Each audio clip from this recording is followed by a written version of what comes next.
మధ్య భారత్లో కొనసాగుతున్న ఆపరేషన్ కగారును వెంటనే నిలిపివేయాలి. మావోయిస్టు పార్టీతోటి కేంద్ర రాష్ట్ర ప్రభుత్వాలు రాజకీయ చర్చను మొదలుపెట్టాలి అంటూ ఇందిరా పార్కు ధర్నా చౌక్ దగ్గర న్యూ డెమోక్రసీ పార్టీ ధర్నా నిర్వహించాది. ఈ ధర్నాలో వివిధ పార్టీలు, ప్రజా సంఘాలు, కార్మికులు, కర్షకులు, మేధావులు, విద్యార్థులు అధిక సంఖ్యలో పాల్గొని తమ అభిప్రాయాలను పంచుకున్నారు. అందులో భాగంగానే వీక్షణం ఎడిటర్ ఎన్ వేణుగోపాలరావు గారు మాట్లాడుతూ, భారతదేశంలోని బార్డరు అనేది ఈరోజు ఛత్తీస్గఢ్లో ఉన్నది. అది వర్గ పోరాట బార్డర్స్.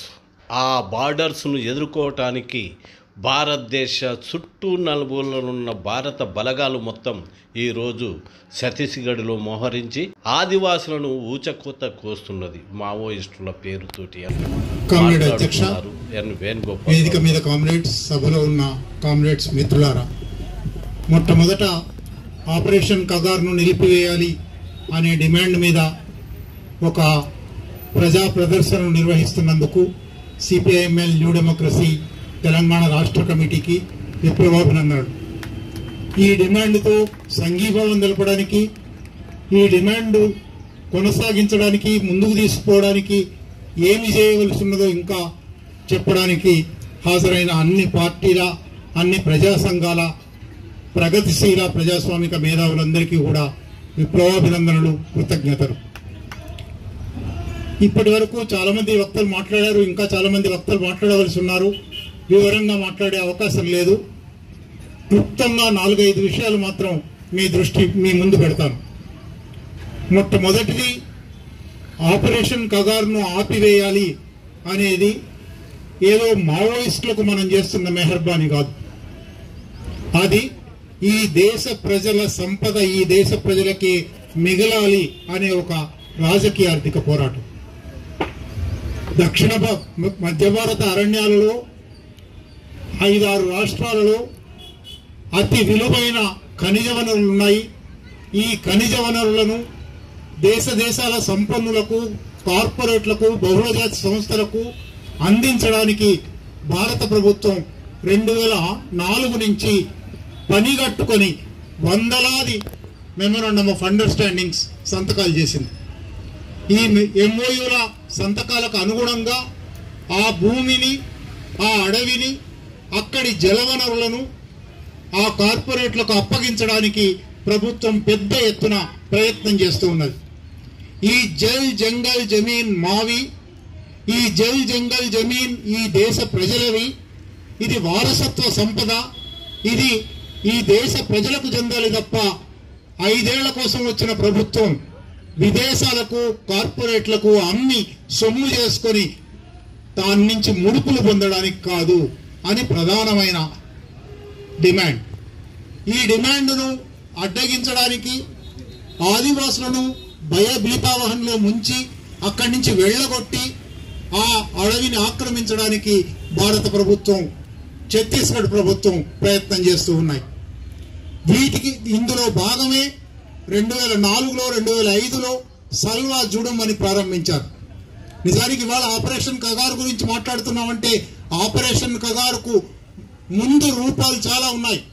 1992-93లోనే జన్ జాగరణ అభియాన్ పేరుతో అక్కడి ఆదివాసులను భయభ్రాంతులను చేయడానికి, ఆదివాసుల పక్షాన నిలబడిన మావోయిస్టులను నిర్మూలించడానికి ఒక ప్రయత్నం అప్పటి కాంగ్రెస్ ప్రభుత్వమే ప్రారంభించింది.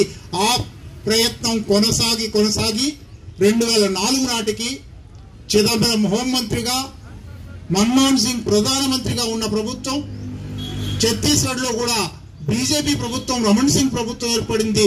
సల్వా జుడుం అనే ఒక ఆదివాసుల మధ్య అంతర్యుద్ధం సృష్టించడానికి, ఆదివాసుల్లోనే చీలిక తేవడానికి, ఆదివాసుల్లోనే లంపెన్ గా తిరిగే యువకులను, చిల్లరిగా తిరిగే యువకులను సేకరించి వాళ్ళ చేతికి తుపాకులు ఇచ్చి గూడాలను తగలబెట్టండి, మీ ఆదివాసీ స్త్రీలను చెరచండి, మీ ఆదివాసులను వాళ్ళ గూడాల నుంచి వెళ్లగొట్టండి అని ఒక పెద్ద క్యాంపెయిన్ నడిపారు. 5 లక్షల మంది ఆదివాసులు నిర్వాసితులయ్యారు. అందులో 3 లక్షల మంది గోదావరి దాటి వచ్చి మన ఖమ్మం, కరీంనగర్ జిల్లాల్లో, ఖమ్మం, వరంగల్, కరీంనగర్ జిల్లాల్లో స్థిరపడ్డారు.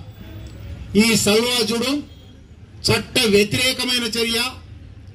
ఏ విద్య లేని, ఏ శిక్షణ లేని యువకులకు స్పెషల్ పోలీస్ ఆఫీసర్ అనే ఒక ముద్ర కొట్టి చేతికి తుపాకిచ్చి నువ్వేమైనా చేయొచ్చు అని చెప్పడం అనేది చట్ట వ్యతిరేక చర్య. ఇది కూడదు, దీన్ని వెంటనే రద్దు చేయాలి అని 2011లో సుప్రీంకోర్టు తీర్పు ఇచ్చింది. ఇవాళకి సుప్రీంకోర్టు తీర్పును బయటి ప్రజలైతే చాలా గౌరవించాలంటారు కదా, అదేదో అత్యున్నత సర్వోన్నత న్యాయస్థానం అంటారు కదా. భారత ప్రభుత్వము, ఛత్తీస్గఢ్ ప్రభుత్వము ఏ సల్వాజుడుమును రద్దు చేయాలని సుప్రీంకోర్టు తీర్పు చెప్పిందో ఆ సల్వాజుడంలో ఉన్న వాళ్ళందరినీ డిస్ట్రిక్ట్ రిజర్వ్ గార్డ్ అనే కొత్త పేరు పెట్టి ఇవాళ వాళ్లను అర్ధ సైనిక బలగాలుగా, పోలీస్ బలగాలుగా అక్కడ దించింది. ఆపరేషన్ గ్రీన్ హంట్ సల్వాజుడం అయిపోయిన తర్వాత ఆపరేషన్ గ్రీన్ హంట్ అనే మరొక దాడి మొదలు పెట్టారు. ఆ దాడి కింద కూడా డజన్ల కొద్దీ ఎన్కౌంటర్లు జరిగాయి, వందలాది మందిని హత్యలు చేశారు. ప్రపంచవ్యాప్తంగా ఆపరేషన్ గ్రీన్ హంట్ కు వ్యతిరేకత వచ్చింది. అందువల్ల ఆపరేషన్ గ్రీన్ హంట్ ను పేరు మార్చి ఈలోగా నరేంద్ర మోడీ, అమిత్ షా ప్రభుత్వం వచ్చింది. ఆపరేషన్ ప్రహార్ అన్నారు. ఆపరేషన్ ప్రహార్ ఓడిపోయింది. ఆపరేషన్ సమాధాన్ అన్నారు. ఆపరేషన్ సమాధాన్ ఓడిపోయింది. 2022లో రాష్ట్రాల హోంమంత్రుల సమావేశం హర్యానాలోని సూరజ్ కుండ్ లో జరిగినప్పుడు ఆ సూరజ్ కుండ్ సమావేశంలో ప్రధాని హోంమంత్రి ఇద్దరు బందూక్ వాలీ నక్సల్స్ మీద మాత్రమే కాదు, కలం వాలీ నక్సల్స్ మీద కూడా దాడి చేయాలి. ఆపరేషన్ సూరజ్ కుండ్ లో ఒక ఆపరేషన్ కగార్ అంటే అంతిమ యుద్ధం జరపాలి అనే ఒక ఆలోచన ప్రారంభమైంది. సూరజ్ కుండ్ వ్యూహం ప్రకారమే 2022లోనే మొదటిసారి 2024 ఎన్నికలకు ముందే మావోయిస్టు రహిత భారతదేశం చేస్తాము అని అమిత్ షా అన్నాడు. 2024 ఎన్నికలు వచ్చాయి, అయిపోయాయి.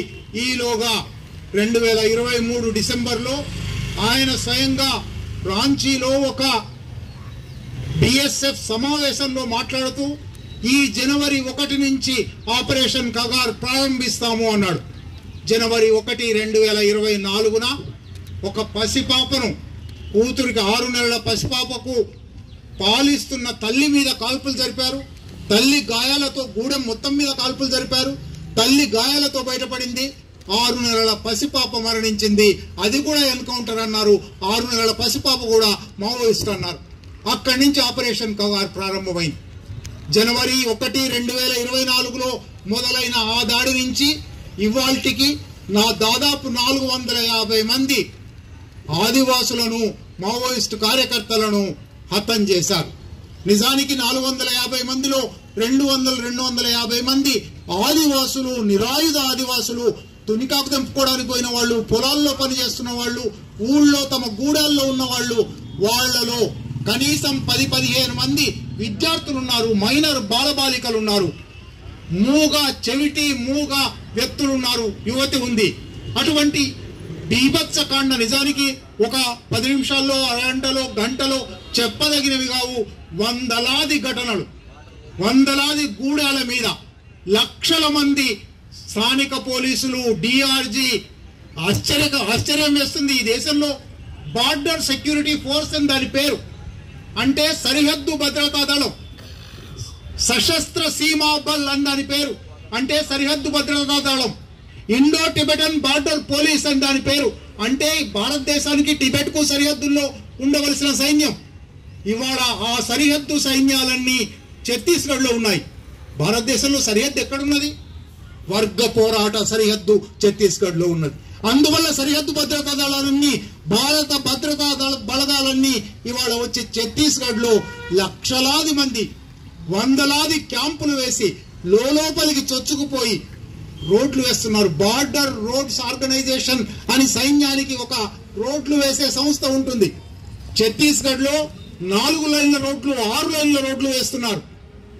ఆదివాసులు సోనీ సోరీ, బేలా భాటియా లాంటి అనేక మంది చెప్పారు, మాకు 2 చక్రాల వాహనాలు కూడా లేవు, 4 చక్రాల వాహనాలు అసలు లేవు, వాటికి కూడా సింగిల్ రోడ్డు సరిపోతుంది, మాకు సైకిళ్లు ఉన్నాయి ఎక్కువ లేదా నడిచిపోతాము, మాకు 4 లైన్ల రహదారులు ఎందుకు, 6 లైన్ల రహదారులు ఎందుకు?